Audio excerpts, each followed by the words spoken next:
ಸಾಧನ ಈ ಧಾರಾವಾಹಿ ನಿಮಗೆ ಸ್ವಲ್ಪನಾದರೂ ಇಷ್ಟ ಆದರೆ ದಯವಿಟ್ಟು ಬೆರಳೆತ್ತಿ ಲೈಕ್ ಒತ್ತಿ ನಿಮ್ಮ ಬಂಧು ಬಳಗದವ್ರ ಜೊತೆ ಶೇರ್ ಮಾಡಿಕೊಂಡು ಅವರನ್ನು ಕಥೆ ಅಂಗಡಿಗೆ ಕರ್ಕೊಂಡು ಬನ್ನಿ. ಅಮ್ಮ ಅಮ್ಮ ಏನು ಯೋಚನೆ ಮಾಡ್ತಾ ಇದೀಯಮ್ಮ? ಏನಾಯಿತು? ಇವತ್ತು ನಾನು ಮೊದಲನೇ ಸಲ ಆಫೀಸಿಗೆ ಹೋಗ್ತಾ ಇದ್ದೀನಿ.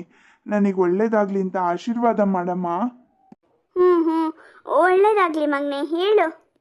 ಸುಹಾನ್, ಬರೀ ನನ್ನ ಕಾಲಿಗೆ ಬೀಳದ? ನಿಮ್ಮ ಅಪ್ಪನ ಹತ್ರನೂ ಆಶೀರ್ವಾದ ತಗೊಳ್ಳೋ. ಹಾಂ, ಅಪ್ಪನ ಹತ್ರನಾ? ಹಾಂ, ಹೌದಮ್ಮ. ಅಪ್ಪನ ಫೋಟೋಗೆ ನಮಸ್ಕಾರ ಮಾಡಿದೆ. ತುಂಬ ಬೇಜಾರಾಯಿತು. ಏನು ಮಾಡೋದು? ಹೌದು ಕಣೋ, ನಿಮ್ಮಪ್ಪ ನಿನ್ನ ಮೇಲೆ ನೂರಾರು ಕನಸಿಟ್ಕೊಂಡಿದ್ರು. ಇವತ್ತು ಅದೆಲ್ಲ ಸಾರ್ಥಕ ಆಯ್ತಲ್ಲ, ಅದಕ್ಕೆ ಅವರಿಗೆ ಖುಷಿಯಿಂದ ಕಣ್ತುಂಬಿ ಬಂದಿರಬೇಕು. ಹಾಂ, ಏನು ಮಾತಾಡ್ತಾ ಇದೀಯಮ್ಮ? ಏನು ಮಾತಾಡ್ತಾ ಇದೀಯ ಅಂದರೆ, ನಿಮ್ಮಪ್ಪ ನಿನ್ನ ಮೇಲೆ ಎಷ್ಟೊಂದು ಕನಸಿಟ್ಕೊಂಡಿದ್ರು ಗೊತ್ತಾ? ಅದು ಇವತ್ತು ನಿನ್ನೆದಲ್ಲ ಕಣೋ, ನೀನು ಹುಡ್ತಾನೆ ಅವ್ರ ಕನಸು ಕೂಡ ಹುಟ್ಕೊಂಡಿತ್ತು. ಇವತ್ತು ಸಾರ್ಥಕ ಆಯಿತು ನೋಡು. ಅಮ್ಮ ಯಾಕೆ ಹೀಗೆ ಮಾತಾಡ್ತಿದ್ದಾರೆ? ಇರಲಿ, ಅಮ್ಮನ ಹತ್ರ ಬೇರೆನಾದರೂ ಮಾತಾಡ್ತೀನಿ. ಅಮ್ಮ, ತುಂಬ ಹಶ್ವಾಗ್ತಾ ಇದೆ. ಏನು ತಿಂಡಿ ಮಾಡಿದ್ಯಾ ಇವತ್ತು? ಇವತ್ತು ನಾನು ಬಾಳೆ ಎಲೆ ಕಡುಬು ಮಾಡಿದ್ದೀನಿ ಕಣೋ. ಅದೇನಾಯ್ತು ಗೊತ್ತಾ, ನಿನ್ನೆ ರಾತ್ರಿ ನಿಮ್ಮಪ್ಪ ಅಂಗಡಿಯಿಂದ ಬರುವಾಗ ಬಾಳೆ ಎಲೆ ತಗೊಂಡು ಬಂದಿದ್ರು. ನನಗೆ ಬಾಳೆ ಎಲೆ ಕಡುಬು ತಿನ್ನಬೇಕು ಅಂತ ಆಸೆ ಆಗ್ತಾಯಿದೆ, ನಾಳೆ ತಿಂಡಿಗೆ ಅದನ್ನೇ ಮಾಡು ಅಂದರು. ನಾನು ಬೇಗ ಅಕ್ಕಿ ನೆನೆಸಿಟ್ಟೆ, ಆಮೇಲೆ ಬಾಳೆ ಎಲೆಲ್ಲ ತೊಳೆದು ಕಟ್ ಮಾಡಿ ಇಟ್ಕೊಂಡೆ ಕಣೋ. ಕಡುಬು ಅಂದರೆ ಸ್ವಲ್ಪ ಟೈಮ್ ಹಿಡಿಯುತ್ತಲ್ಲ. ಬೆಳಗ್ಗೆ ಬೇಗ ಎದ್ದು ಅಕ್ಕಿ ಕಾಯಿ ರುಬ್ಬಿ ಹಿಟ್ಟು ಮಗ್ಚಿ ಬಾಳೆ ಎಲೆ ಮೇಲೆ ಹರಡಿ ಫೋಲ್ಡ್ ಮಾಡಿ ಬೇಗ ಹಾಕ್ತೆ ಕಣೋ. ಈ ಕಡೆ ಚಟ್ನಿನೂ ಮಾಡಿಕೊಂಡೆ. ಎಲ್ಲ ಆಯಿತು, ನೋಡಿದ್ರೆ ನಿಮ್ಮಪ್ಪನೇ ಪತ್ತೆಗಿಲ್ಲ ಕಣೋ. ಇಷ್ಟೊತ್ತಾದರೂ ಬಂದಿಲ್ಲ ಅಪ್ಪ. ನನಗನ್ಸುತ್ತೆ ದೇವಸ್ಥಾನಕ್ಕೆ ಹೋಗಿರಬೇಕು. ಇವತ್ತು ನಿನ್ನ ಮೊದಲನೇ ದಿನ ಅಲ್ವಾ, ಒಳ್ಳೇದಾಗಲಿ ಅಂತ ದೇವ್ರ ಹತ್ರ ಬೇಡ್ಕೊಳಕ್ಕೆ ಹೋಗಿದ್ದಾರೋ ಏನೋ. ಇನ್ನೇನು ಸ್ವಲ್ಪ ಹೊತ್ತಲ್ಲಿ ಬರ್ಬೋದು. ನೀವಿಬ್ಬರು ತಿಂಡಿ ತಿನ್ಕೊಳ್ಳಿ, ಅವರು ಅಂಗಡಿಗೆ ಹೋಗಲಿ, ನೀನು ಆಫೀಸಿಗೆ ಹೋಗು. ಇದೇ ನಮ್ಮ ಈ ಥರ ಮಾತಾಡ್ತಾ ಇದ್ದಾರೆ. ಏನೋ ಸುಟ್ಟು ವಾಸನೆ ಬರ್ತಾ ಇದೆ.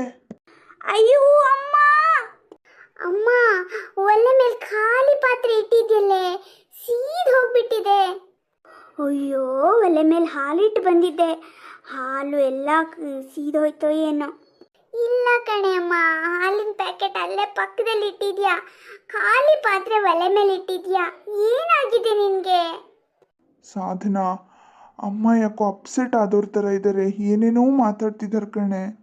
ಹೋ, ಹಾಂ, ಈಗ ನೆನಪಾಯ್ತು.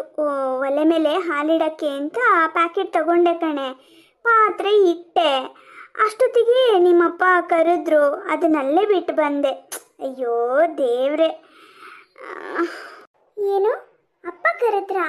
ಏನು ಮಾತಾಡ್ತಿದ್ಯಮ್ಮ? ನೀನೇನಕ್ಕೆ ಆ ಥರ ಮಾತಾಡ್ತಿದ್ಯಾ ಸಾಧನಾ? ಅಪ್ಪ ಕರೀದೆ ಇನ್ಯಾರು ಕರೀತಾರೆ?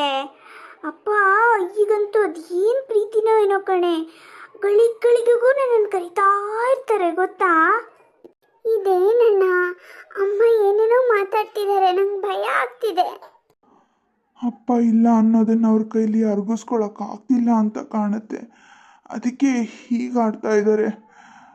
ಅಮ್ಮನ ಬಿಟ್ಟು ಹೇಗೆ ಹೋಗೋದು? ಇವತ್ತು ನೀನು ಆರಾಮಾಗಿ ಚಿಂತೆ ಬಿಟ್ಟು ಆಫೀಸಿಗೆ ಹೋಗೋಣ, ನಾನು ಅಮ್ಮನ ನೋಡ್ಕೋತೀನಿ. ಸರಿ ಕಣೆ. ಅದೇನೋ ಬಾಳೆ ಎಲೆ ಕಡುಬು ಮಾಡಿದ್ದೀನಿ ಅಂತ ಹೇಳಿದಾರಮ್ಮ, ತಂದ್ಕೊಡು, ತಿಂದ್ಬಿಟ್ಟು ಹೋಗ್ತೀನಿ. ಅಯ್ಯೋ, ಬಾಳೆ ಎಲೆ ಕಡುಬು ಮಾಡಿದ್ದೀನಿ ಅಂತ ಹೇಳಿದ್ರಾ? ಏನು ಮಾಡಿಲ್ಲ ಅಣ್ಣ, ಒಲೆ ಮೇಲೆ ಖಾಲಿ ಪಾತ್ರೆ ಇಟ್ಬಿಟ್ಟು ಬಂದಿದ್ದಾರೆ. ನಾನು ಯಾಕೋ ಆ ಕಡೆ ಹೋದವಳು ವಾಸನೆ ಬರ್ತಿದ್ಯಲ್ಲ ಅಂತ ಅಡುಗೆ ಮನೆಗೆ ಹೋದರೆ ಏನು ನೋಡೋದು, ಆಫ್ ಮಾಡಿಬಿಟ್ಟು ಬಂದೆ. ಏನೂ ಮಾಡಿಲ್ಲ ಅಣ್ಣ. ಅಷ್ಟು ಮಾತ್ರ ಅಲ್ಲ, ನಿದ್ದೆಗಣ್ಣಲ್ಲೂ ರೀ ಅಂತ ಕನ್ವರ್ಸ್ತಾನೇ ಇರ್ತಾಳೆ. ಹೀಗೆ ಆದರೆ ಮುಂದೆ ನಮ್ಮ ಗತಿ ಏನಣ್ಣ? ಏನು ಮಾಡಬೇಕು ಅಂತ ಗೊತ್ತಾಗ್ತಿಲ್ಲ ಕಣೆ ಸಾಧನಾ. ಇರಲಿ ಬಿಡು, ನಾನು ಆಫೀಸಿಗೆ ಹೋಗ್ತೀನಿ. ನೀನು ಹುಷಾರು. ನಿನಗೇನಾದರೂ ಹೋಟ್ಲಿಂದ ಕಟ್ಟಿಸ್ಕೊಂಡು ತರಲಾ? ಅಣ್ಣ, ಹೋಟ್ಲ್ ಹೋಟ್ಲಿಂದ ಒಂದಿನನೋ 2 ದಿನನೋ ಕಟ್ಟಿಸ್ಕೊಂಡು ಬರ್ಬೋದು. ದಿನ ಹಾಗೆ ಮಾಡೋಕ್ಕಾಗತ್ತಾ? ಅಮ್ಮ ನೋಡಿದ್ರೆ ಯಾಕೋ ಭಯ ಆಗತ್ತಣ್ಣ. ಇವತ್ತು ಇದನ್ನೆಲ್ಲ ಮರೆತು ನೀನು ಆರಾಮಾಗಿ ಆಫೀಸಿಗೆ ಹೋಗು. ಏನಾದರೂ ಎಮರ್ಜೆನ್ಸಿ ಇದ್ದರೆ ನಾನು ನಿನಗೆ ಕಾಲ್ ಮಾಡ್ತೀನಿ. ನೀನೇನು ಟೆನ್ಷನ್ ಮಾಡ್ಕೋಬೇಡ, ನಾನೆಲ್ಲ ಮ್ಯಾನೇಜ್ ಮಾಡ್ತೀನಿ. ಅಡುಗೆ ಮನೆಗೆ ಹೋಗುವಾಗ ಜಾಗ್ರತೆ ಕಣೆ. ನನಗೆ ನಿನ್ನನ್ನು ಬಿಟ್ಟು ಹೋಗೋಕ್ಕೆ ಮನಸ್ಸಿಲ್ಲ, ಆದರೆ ನಾನೀಗ ಇಲ್ಲಿರೋ ಹಾಗೂ ಇಲ್ಲ. ಏನು ಮಾಡಬೇಕು ಗೊತ್ತಾಗ್ತಿಲ್ಲ. ಮನೆ ಬಗ್ಗೆ ನೀನೇನು ಚಿಂತೆ ಮಾಡಬೇಡ ಅಣ್ಣ, ನಾನು ಅಡುಗೆ ಮಾಡ್ತೀನಿ. ಗೊತ್ತಾಗತ್ತೆ ನನಗೆ, ನಿಧಾನಕ್ಕೆ ನಡೀತೀನಿ. ಇಲ್ಲಿ ಯಾರು ನನ್ನನ್ನು ಆಡ್ಕೊಳ್ಳೋರಿಲ್ಲ, ನಾನು ಅಮ್ಮ ಇಬ್ಬರೇ ಇರೋದಲ್ಲ. ನನ್ನ ಕೈಲಿ ಏನಾಗುತ್ತೋ ಅದನ್ನು ಮಾಡ್ತೀನಿ, ನೀನು ಚಿಂತೆ ಮಾಡಬೇಡ. ನಾನು ಯಾವ ತೊಂದರೆನೂ ತಗೊಳ್ಳಲ್ಲ ಆಯಿತಾ? ನೀನು ಆರಾಮಾಗಿ ಆಫೀಸಿಗೆ ಹೋಗ್ಬಿಟ್ಟು ಬಾ ಅಣ್ಣ. ಈಗ ನಮಗೆ ನೀನೇ ದಿಕ್ಕು ಕಣೋ. ಸರಿ ಆಯಿತು ಸಾಧನಾ, ಹೋಗ್ಬಿಟ್ಟು ಬರ್ತೀನಿ. ಹುಷಾರು. ಟೈಮ್ ಸಿಕ್ಕಾಗಲೆಲ್ಲ ನಿನಗೆ ಫೋನ್ ಮಾಡ್ತೀನಿ ಆಯಿತಾ? ಸರಿ ಆಯಿತು ಅಣ್ಣ. ಹೋಗಿ ಬರ್ತೀನಿ ಕಣೆ ಅಮ್ಮ. ಹ್ಞೂ ಹೋಗ್ಬಾರೋ. ತಿಂಡಿ ಚೆನ್ನಾಗಿತ್ತಲ್ವಾ? ಹ್ಞೂ ಹೌದು ಕಣೆ ಅಮ್ಮ, ಹುಷಾರು. ಸರಿ ಪುಟ್ಟ, ದಾರಿಲಿ ಅಪ್ಪ ಏನಾದರೂ ಸಿಕ್ಕಿದ್ರೆ ಮನೆಗೆ ಬರಕ್ಕೆ ಹೇಳು ಆಯ್ತಾ? ಹಾಂ ಆಯ್ತಮ್ಮ, ಆಯಿತು. ನಾನು ಹೋಗ್ಬಿಟ್ಟು ಬರ್ತೀನಿ. ಸಾಧನಾ, ಯಾಕೋ ಸುಸ್ತು, ಹೊಟ್ಟೆ ಸಂಕಟ ಎಲ್ಲ ಆಗ್ತಿದೆ ಕಣ. ಅದು ಯಾಕೆ ಹೀಗಾಗ್ತಿದೆಯೋ ಅರ್ಥ ಆಗ್ತಿಲ್ಲ. ಬೆಳಿಗ್ಗೆ ನೋಡು 4 ಕಡುಬು ತಿಂದಿದ್ದೀನಿ ಕಣೆ. ಇವತ್ತು ಬದನೆಕಾಯಿ ಚಟ್ನಿ ತುಂಬ ಚೆನ್ನಾಗಾಗಿತ್ತು. 3 ತಿನ್ನೋಳು 4 ತಿಂದ್ಬಿಟ್ಟೆ ಕಣೆ. ಅದಕ್ಕೋ ಏನೋ ತುಂಬಾ ಹೊಟ್ಟೆ ಭಾರ ಅನಿಸುತ್ತೆ, ಸುಸ್ತು ಅನಿಸುತ್ತೆ ಕಣೆ. ಹೌದಮ್ಮ? ಸರಿ, ನಾನು ನಿನಗೆ ಶುಂಠಿ ಟೀ ಮಾಡ್ಕೊಂಡು ತರ್ತೀನಿ. ಬೇಡ, ನಾನು ಮಾಡ್ತೀನಿ. ಇನ್ನೇನು ಸ್ವಲ್ಪ ಹೊತ್ತಲ್ಲಿ ನಿಮ್ಮಪ್ಪ ಬರ್ತಾರಲ್ಲ, ಇಬ್ಬರಿಗೂ ಶುಂಠಿ ಟೀ ಮಾಡ್ಕೋತೀನಿ. ನೀನು ಸ್ವಲ್ಪ ಕುಡಿ. ಹಾಗೆ ಇವತ್ತು ನಿಮ್ಮಪ್ಪಂಗೆ ಇಷ್ಟ ಅಂತ ಬೆಂಡೆಕಾಯಿ ಹುಳಿನೂ ಮಾಡಬೇಕು ಅಂತ ಇದ್ದೀನಿ. ಬೆಂಡೆಕಾಯಿ ಎಲ್ಲ ಹೆಚ್ಚಿಟ್ಟಿದ್ದೀನಿ. ಇನ್ನೇನು ಮಿಕ್ಸಿಲಿ ಮಸಾಲೆ ರುಬ್ಬೋದು, ಹುಳಿ ಮಾಡಿಬಿಡೋದು. ನೀನು ಓದ್ಕೊಳ್ಳೋದಿದ್ರೆ ಓದ್ಕೋ, ಇಲ್ಲ ಹಾಡ್ಕೋ ಆಯಿತಾ? ಇಲ್ಲಮ್ಮ, ಇವತ್ತು ನನಗೆ ಅಡುಗೆ ತಿಂಡಿ ಎಲ್ಲ ಮಾಡಬೇಕು ಅಂತ ಆಸೆ ಆಗ್ತಿದೆ. ನೀನು ಕೂತ್ಕೊಂಡು ಯಾವುದಕ್ಕೆ ಏನೇನು ಹಾಕಬೇಕು ಅಂತ ಹೇಳು, ನಿಧಾನಕ್ಕೆ ನಾನು ಮಾಡ್ತೀನಿ.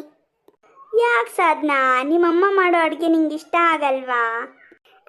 ಹಾಗೇನೂ ಇಲ್ಲಪ್ಪ, ನನಗೆ ಅಡುಗೆ ಕಲಿಬೇಕು ಅಂತ ಆಸೆ. ಪ್ಲೀಸ್ ಅಮ್ಮ, ಇಲ್ಲ ಅಂತ ಹೇಳಬೇಡ ಪ್ಲೀಸ್. ಇಷ್ಟು ವಿಷಯ ನಿಮ್ಮ ಅಪ್ಪಂಗೆ ಗೊತ್ತಾದರೆ ಸಾಕು, ನನ್ನ ನಿನ್ನ ಅಡುಗೆ ಮನೆಗೆ ಹೋಗೋಕ್ಕೆ ಬಿಡಲ್ವೇನೋ. ಸರಿ, ನಾನು ನಿನಗೆ ಅಡುಗೆ ಮಾಡೋದನ್ನು ಹೇಳ್ಕೊಡ್ತೀನಿ ಬಾ. ಹಾಂ ಅಮ್ಮ, ಉಪ್ಪಿಟ್ಟು ಹೆಂಗೆ ಮಾಡೋದಂತ ಹೇಳ್ಕೊಡೆ. ಉಪ್ಪಿಟ್ಟ ಮೊದಲೆಲ್ಲ ಸಾಮಾನು ಜೋಡಿಸ್ಕೊ. ಉಪ್ಪಿಟ್ಟಿನ ರವೆ, ಅದೇ ಮೇಲಿನ ಶೆಲ್ಫಲ್ಲಿದೆ ನೋಡು ಮೊದಲನೇ ಡಬ್ಬಿ. ಆಮೇಲೆ ತೆಂಗಿನಕಾಯಿ ತುರಿಬೇಕು. ನಿನ್ನೆ ಫ್ರಿಜ್ಜಲ್ಲಿ ತುರಿದಿಟ್ಟಿದ್ದೆ. ಅದು ಹಸಿಮೆಣಸಿನ್ಕಾಯಿ, ಒಣಮೆಣಸಿನ್ಕಾಯಿ, ಈರುಳ್ಳಿ, ಕೊತ್ತಂಬರಿ ಸೊಪ್ಪು, ಇದೆಲ್ಲ ಜೋಡಿಸ್ಕೊ. ಹೀಗೆ ಸಾಧನ ತಾಯಿಯಿಂದ ಅಡುಗೆ ಮಾಡೋದನ್ನು ಕಲಿತಾ ಹೋಗ್ತಾಳೆ. ಅಮ್ಮ, ಅಡುಗೆ ಎಲ್ಲ ಮುಗೀತು. ಅಡುಗೆ ಮುಗಿದ್ರು ನಿಮ್ಮಪ್ಪ ಇನ್ನೂ ಬರಲೇ ಇಲ್ಲ ನೋಡು. ಮನೆಗೆ ಬರಲಿ, ಇವತ್ತು ಮಾಡ್ತೀನಿ ಅವರಿಗೆ. ಆದರೆ ಸಾವಿತ್ರಕ್ಕನ ಆರೋಗ್ಯದಲ್ಲಿ ದಿನದಿಂದ ದಿನಕ್ಕೆ ಏರ್ಪೇರಾಗೋದಕ್ಕೆ ಶುರುವಾಯಿತು. ಮುಂದೇನಾಗುತ್ತೆ ಅನ್ನೋದನ್ನು ಮುಂದಿನ ಭಾಗದಲ್ಲಿ ನೋಡೋಣ.